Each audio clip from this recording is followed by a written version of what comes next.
1989香港空姐溶屍案、三角戀釀血案，強宣毀屍卻留致命破綻。大家好，歡迎嚟到我嘅頻道。今日要同大家講嘅係香港史上最令人毛骨悚然嘅10大奇案之一——1989年空姐溶屍案。呢事案當年震撼全港，首處理屍體嘅手法殘忍到令人髮指，後續嘅司法反轉同人性掙扎更加引人深思。事不宜遲，我哋一齊翻睇呢段黑暗往事，案件核心人物，三個交織嘅悲劇命運。要講呢單案，必先認識三個關鍵人物，佢哋嘅畸形關係係悲劇嘅根源。死者黃子君，28歲，國泰航空高級空姐，人靚聲甜又認真，身邊人都讚佢性格開朗。做空姐雖然經常出差，但佢一直渴望穩定感情，直到遇上黃大衛。其實黃子君早察覺對方有問題，黃大衛無業卻用名牌開租來嘅豪車，靠佢嘅薪水為生，甚至買毒品。但佢心腸軟，被花言巧語迷惑，始終捨唔得放手。男被告黃大衛，33歲美籍華人，表面係風度翩翩嘅富二代，實則父母遺產早被佢吸毒、賭博揮霍一空。佢一腳踏兩船，用黃子君嘅錢包養魚靈，仲擅長精神操控，令兩個女人對佢死心塌地。女被告魚靈，27歲，同黃大衛一樣無業，長期依賴對方生活。佢同黃子君、黃大衛嘅三角關係糾纏多時，最終喺1989年5月爆發成血案。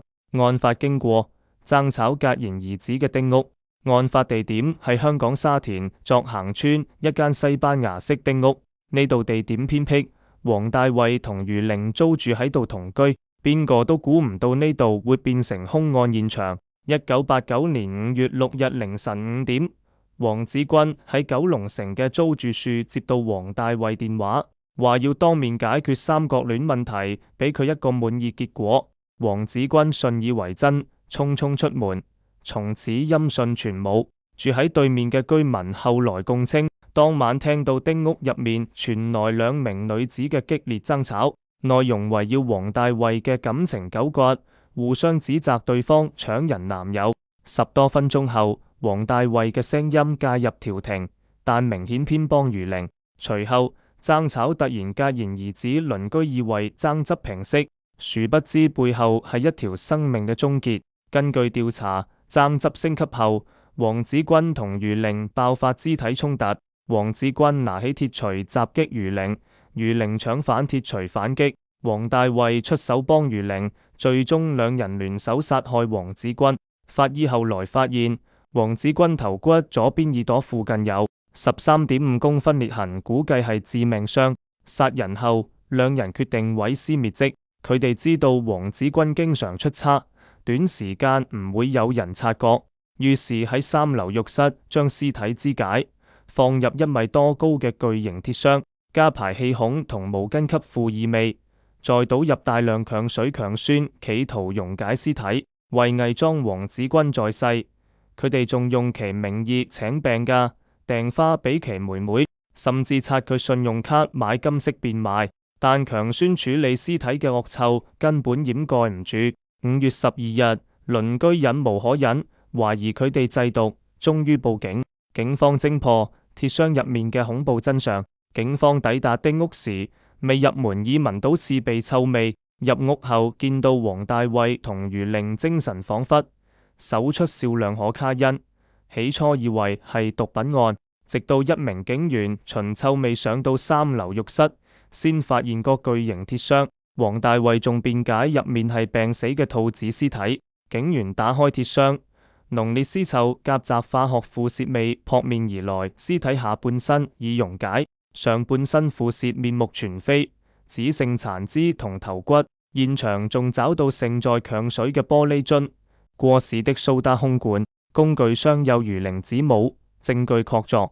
警方拘捕兩人，但佢哋一開始扮傻唔肯認。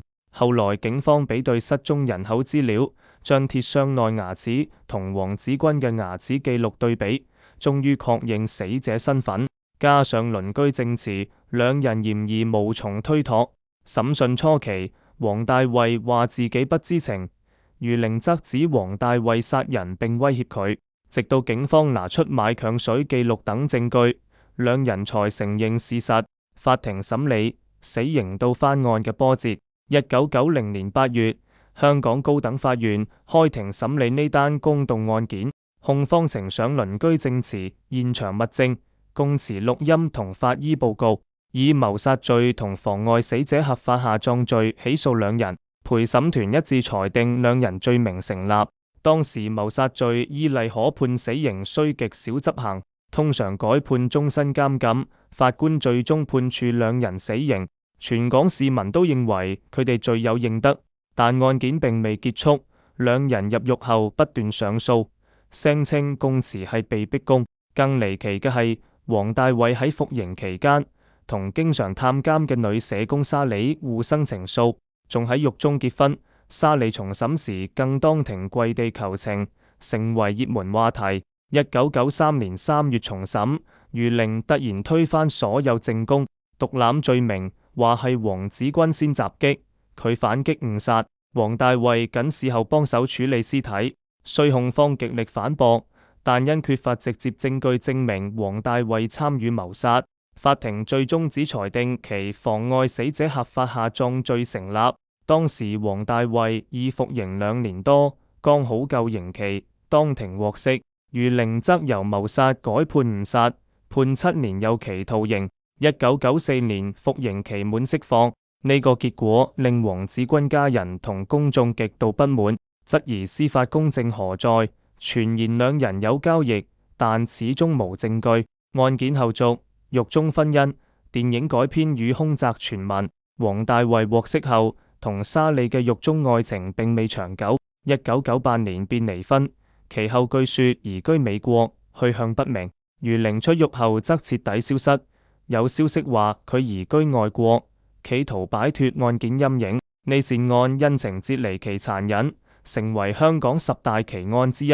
1993年同時被改編成溶屍奇案同狼心如鐵。吳鎮宇主演嘅溶屍奇案最出名，還提名金像獎最佳導演，更引發黃大衛投訴禁影嘅風波。黃大衛曾想買內幕資料俾導演被拒，上映後又鬧上法庭要求禁影，最終失敗。案發丁屋後來亦有怪事傳聞，1年後不知情嘅傳道人夫婦搬入，因心理壓力極大，很快搬走。樓下居民話曾見門無故打開，半夜聞怪聲，要祈禱先至平靜，令案件更添詭異。直到而家，仍有好多罪案紀錄片剖析呢單案，有人警惕戀愛腦，有人討論司法漏洞，亦有人關注人性極端自私。呢單案就像一塊鏡，照出人性黑暗面。深層思考，愛與罪嘅邊界喺邊度？講到呢度，相信大家心情都好沉重。一場三角戀，點解會演變成殺人溶屍嘅慘劇？黃大衛嘅自私同精神操控係悲劇起點，佢扮富二代呃感情呃錢，周旋兩女之間，出事後仲有女人願意頂罪，跪地求情。到底係乜嘢令佢有咁大魅力？余玲嘅翻供真係良心發現，定係同黃大衛有交易？若當年有更多直接證據，黃大衛會唔會受到應有懲罰？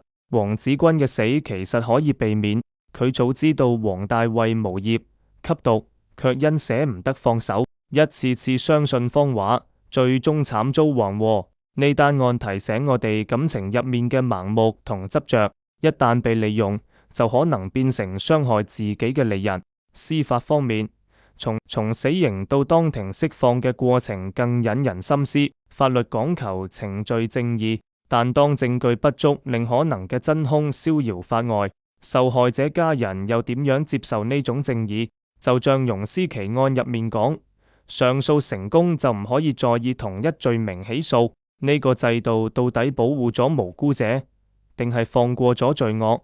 可能好多問題永遠冇標準答案，但記住呢單案唔係為咗滿足獵奇心理，而係要警惕人性黑暗，唔好讓愛變成盲目，唔好讓衝動變成無法挽回嘅罪。如果係你面對充滿謊言嘅感情，會唔會及時抽身？面對完美對象會保持清醒嗎？